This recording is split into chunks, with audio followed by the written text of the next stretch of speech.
Just Arsenal away, no big deal. Just a place we haven't scored in 8 visits to, no big deal. Just a team that scored 16 goals in 3 matches and only had 3 shots against them, no big deal. But, in true Newcastle fashion, stranger things have definitely happened for this team. You've got to be confident. It's the Arsenal match preview, Newcastle fans, so do us a favour, if you're curious, and you look like someone who is, and stick around.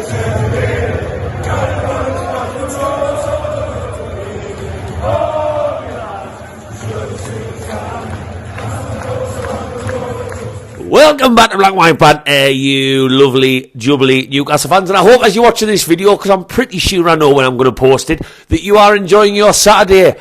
And you know, worst case scenario, if Newcastle don't get the win, it's an if, we might not, then at least with it being an 8 o'clock kickoff, you can enjoy some of your Saturday.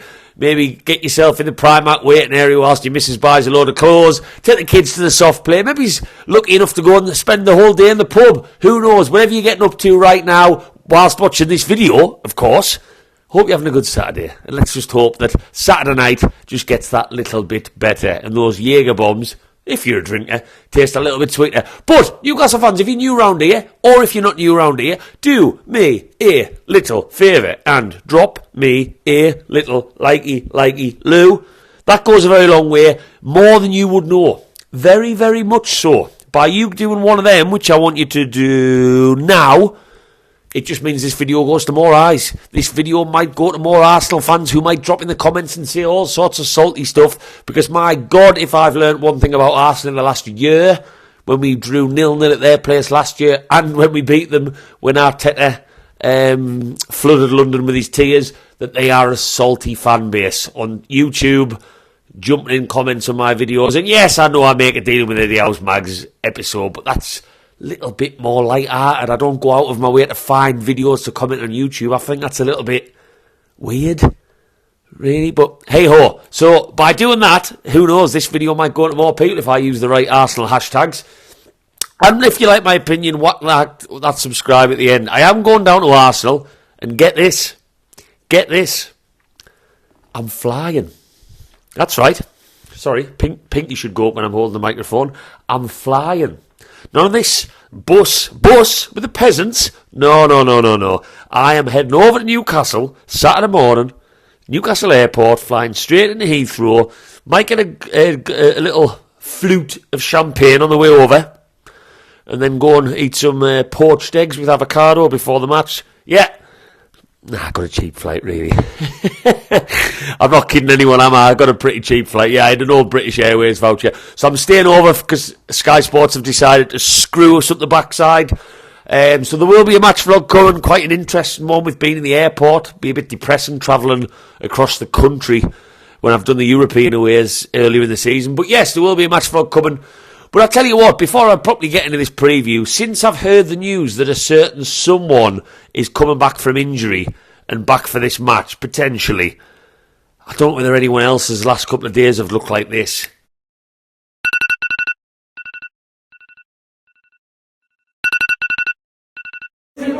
Just join the mad boys, and the toaster is fucking magic, and don't you fucking know, I let the maestro, do it again, Need to stop the downturn in sales and regain market share. So can I bring you in here, David? Any comments? Join the mad boys, and the toaster is fucking... Time for bed. Maestro, Because he wanted a chance to join them. I can't stop. I cannot stop. What a chant. What a man. Up, come on, you Maggies, as he likes to say. I just think that is one of the best ever Newcastle chants I've ever known in my life. I love how it goes. It's absolutely fantastic. And I hope he gets 5 minutes at the Emirates. 5 minutes at the end of the game, just so I can bop up and down and sing that after 6 or 7 pints. So yeah, Arsenal, let's be totally honest. I said at the very start of this video in the intro, it's one of the hardest places to go. Not only because Newcastle United are absolutely dog shit at the Emirates, So, that's climbing a hill before anything else. We are coming up against a team that has won 5-0, 6-0, 5-0, turned over Liverpool 3-1. And in most of them, in their last 3 matches, they've only conceded 3 shots at goal. So West Ham only had 1 shot when they beat them 6-0. I believe Burnley only had 1 shot. And Liverpool, of all teams, only had 1 shot on target. Absolutely insane. They are on fire. This is the best form I can remember Arsenal being in for many years. And I used to have a soft spot for Arsenal growing up because of the invincible days with Thierry Henry and co. They're just unstoppable at both ends. And, if they continue playing how they are results-wise, if there wasn't the small matter of a Man City, a Kevin De Bruyne and an Erling Haaland in the way, I would probably fancy Arsenal going to win the league. But, can they deal with that pressure? Which leads me on to my next point. Porto in midweek. I did watch the Porto match, and one thing I learned from the Porto match to watch them get a result, and I know it was pretty much the last kick of the game, so, a win's a win, but, it wasn't necessarily a convincing win for Porto. But the fact that they shut out this inform Arsenal team, yes, I thought Arsenal looked shaky because, European knockouts, whatever, hostile Portuguese atmosphere. But Porto really showed how to play them. They limited them to so few chances. And the biggest points I took away from that match, and we know this better than anyone, is sometimes to beat this Arsenal team who can let this drift a little bit, the mental side of the game, is to be shithouses. And Newcastle United this season, regardless of whether rules have changed, regardless of whether all the time gets added on the end, regardless of whether you pick up yellow cards for dissent easier, and all of these factors that have maybe stopped us doing what we did so well last season and made us hated in lots of quarters, we can still do it. I refuse to believe that does not mean that we can't just give little niggly touches here and there. Chuck the ball away slyly when they're trying to speed the game up a little bit when we concede a free kick. Little pulls on the shirt, little whinges in players' ears. We can do it. And if there was one team that built a foundation on picking up results away from home and winding people up in the process, it was this Newcastle team. And I thought Porto, man for man, on Wednesday, were brilliant at just slowing the game down when they needed to and really, really bringing that shithousery, probably started by Pepe. My God, the ex-Real Madrid man, it's centre-back for them. I think he's about 55 now. He is great at that. And it worked, and Arteta, the first thing he said after the match, 37 fouls. 37 fouls, we didn't control that very well. Let's do as much of that as possible. And if that means Bruno Guimaraes gets his yellow card and misses 2 matches, it's going to happen eventually anyway, Newcastle fans. That would mean he would miss. I don't know whether it carries over to the FA Cup. I don't think it does. That would mean that he misses, Wolves on Saturday. Yes, a difficult match. Yes, a game we want to win. But the point I'm making is he's not going to last to 32 matches without picking up a yellow card. He's not. I don't want to necessarily see him in this high role if Eddie Howe's only playing in there because of that. Let's really wind Arsenal up from the first whistle, because I tell you what, if we start the game as frantic as what we have for the last, 7 matches now, this easy to play against line that I've been using so many times on videos, I'm bored of it, we will get battered. That will play into Arsenal's hands. Their free-flowing football. I'm not saying we won't score at the other end. I mean, look at how many goals Newcastle United have racked up this season. It is mental, but because we concede, football fans like you, like me, forget that we are actually scoring more goals than I can ever remember. Fastest time to get a half century was one of my stats last week in the 24 matches that it had taken in God knows how long. I can't remember how many years, but a long time. 4 against Luton, 2 against Bournemouth, 2 against Liverpool away, 2 against Man City. We scoring. We winning, we winning football matches again, and we've learned how to win away from home again. But aside from the shithousery, aside from slowing the game down early on, we need to be more organised, and that's another thing that Porto, they may as well have just stood in front of the whole Newcastle squad on Wednesday and given a lesson in how to play Mikel Arteta's side this season. Because they were so organised, and if there is one thing this Newcastle team has not been capable of as a unit, let's just keep the Dan Burn conversation to one side for a second, but Burn, Trippier, Shea, Botman, individually, Trippier get these assists, Shea probably in the form of his life for Newcastle. But as a collective unit, that brick wall that we've known Newcastle to be built on, yes, they don't have Nick Pope behind them, and I think that is a big factor, but I'm not going to touch on that too much in this video. We just haven't been good enough. And is the protection in front of them great? No, I don't think it is. But we need to be all of these things if we are even going to get a sniff of a point at Arsenal.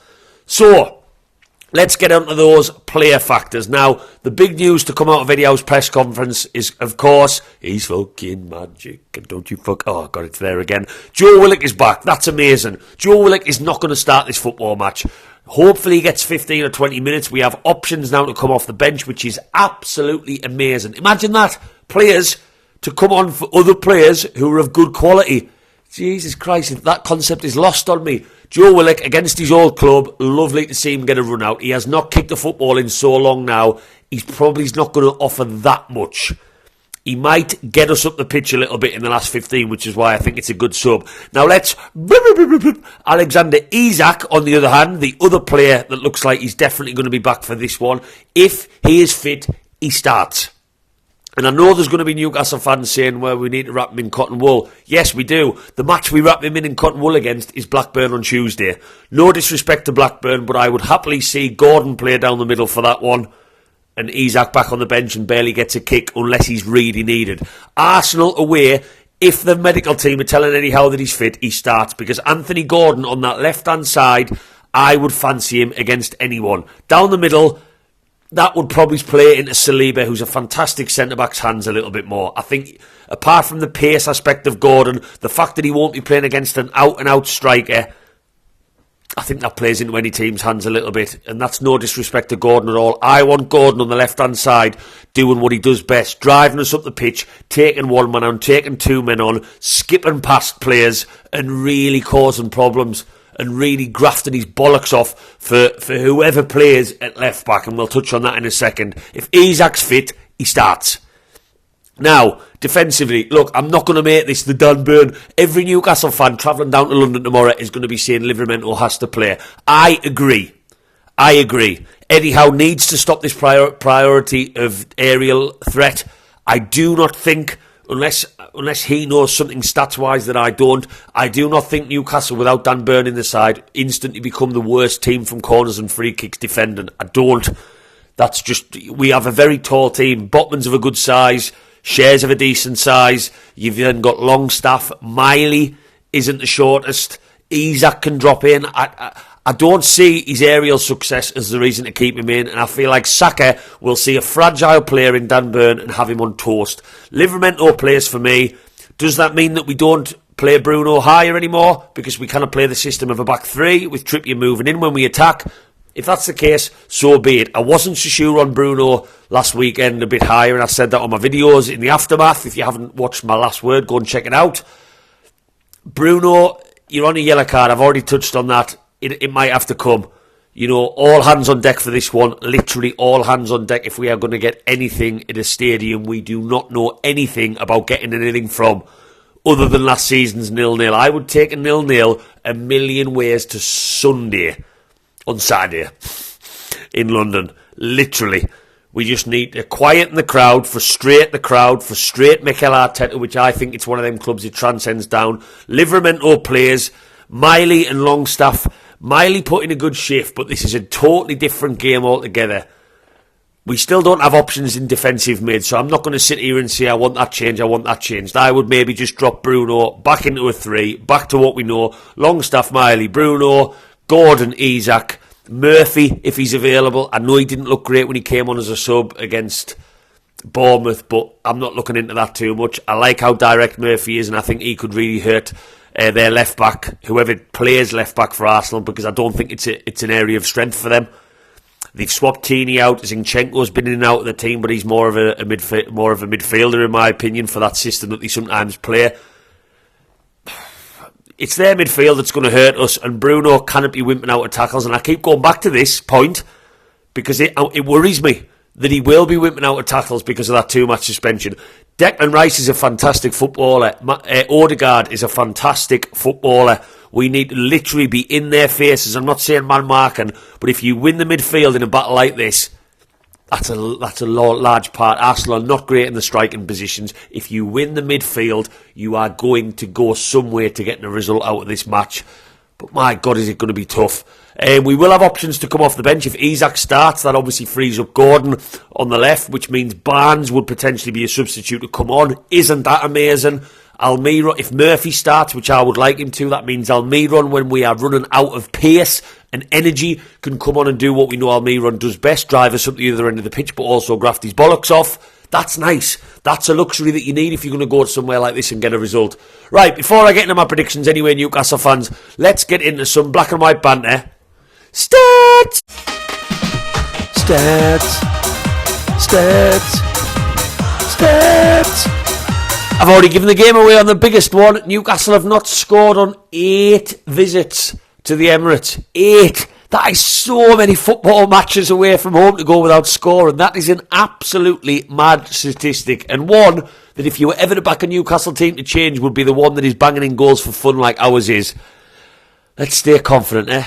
Newcastle have not won 5 games in a row away from home in all competitions since 2010 in the Championship season. A Premier League Newcastle team that won 5 away games in all competitions, you have to go back to 1994. I was 2. God, I could barely speak, but I think I had a full head of hair though. That's a long time. And a bit more of a random one. Anthony Gordon, if he scores in this match, fingers crossed, Mr. Gordon, would become the first player to score against Arsenal home and away in the same season since a certain Mr. Peter Beardsley in 94-95. That is one player I wish I was old enough to remember playing. Decent company if Gordon can join that list. Right, how do I see this one going? Well, let's be totally honest. I don't think many Newcastle fans are confident going down to Arsenal. I'm not going to sit here all singing and dancing and say I think we're going to win. I do think there'll be goals either end, which is famous last words. It's probably going to be another boring, scrappy 1-0 or something. I do think there'll be goals either end. We do look capable of scoring every single time I watch Newcastle play, and we've got options now, which is nice. I'm not going to say we're going to lose. I'm going to go for a draw. I'm going to go for 2-2. I think it's going to be an exciting game under the lights. Arsenal will want revenge because we beat them 1-0 with a VAR decision that was correct. Fucking saddos.